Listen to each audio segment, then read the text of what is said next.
ಮೊದಲು ನೋಡಿದ ವೈದ್ಯರು ಇನ್ನು 6 ತಿಂಗಳಿದ್ರೆ ಹೆಚ್ಚು ಅಂತ ಹೇಳಿದ್ರು.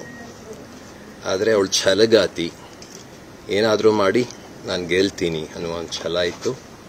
ಅದಾದ್ಮೇಲೂ ಕೂಡ 1.5 ವರ್ಷ ಅಂತ ಇಟ್ಕೊಳ್ಳೋಣ, ಜನವರಿಯವರೆಗೆ ಹೋರಾಡಿದ್ಲು.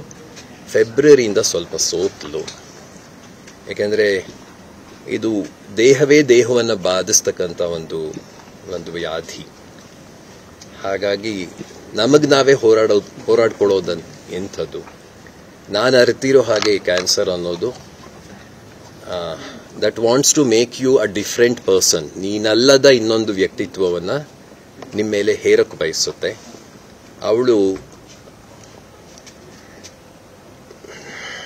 ಧೀರೆ ಅದನ್ನ ಮಣಿಸಿದ್ಲು ಇಷ್ಟು ವರ್ಷ, ಕೊನೆಗೂ ಆಗಲಿಲ್ಲ. ನಾವಿಬ್ರು ಜಂಟಿಯಾಗಿ ಇದರಲ್ಲಿ ಸೋತಿದ್ದೀವಿ ಅಂತ ನಿಮ್ಮೆದುರು ಹೇಳಕ್ ಇಷ್ಟಪಡ್ತೇನೆ. ಬರುವ ಅಕ್ಟೋಬರ್ಗೆ ಅವಳಿಗೆ 58 ವರ್ಷ ತುಂಬ್ತಿತ್ತು. ಆದರೆ ಅವಳ ದೇಹ ಅನ್ನೋದು ಒಂದು ಮಾಯಕ ಅಂತ ನನಗನ್ಸುತ್ತೆ. ಅದು ತನ್ನ ನಿಜವಾದ ವಯಸ್ಸನ್ನ ಯಾವತ್ತೂ ತೋರಿಸ್ಲಿಲ್ಲ. I would always say you are an ageless blunder ಅಂತ. And that's how she lived.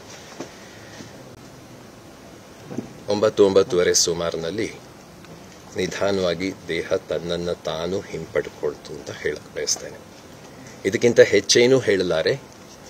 ದಯವಿಟ್ಟು ನೀವುಗಳೆಲ್ಲ ತಮ್ಮ ಗೂಡುಗಳಿಗೆ ಹೋಗಬಹುದು. ನಾಳೆ ಬೆಳಿಗ್ಗೆ 7:30 ಸುಮಾರಿಗೆ ಇಲ್ಲೇ ಕರ್ಕೊಂಡು ಬರ್ತೇನೆ.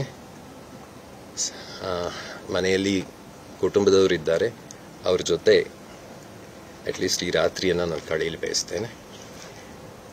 7:30 ಸುಮಾರಿಗೆ ಇಲ್ಲಿ ಬರಬಹುದು. ಹೆಚ್ಚಿನ ವಿಡಿಯೋಗಳಿಗೆ ಪ್ರತಿಧ್ವನಿ ಯೂಟ್ಯೂಬ್ ಚಾನೆಲ್ ಸಬ್ಸ್ಕ್ರೈಬ್ ಮಾಡಿ, ಬೆಲ್ ಐಕಾನ್ ಕ್ಲಿಕ್ ಮಾಡಿ.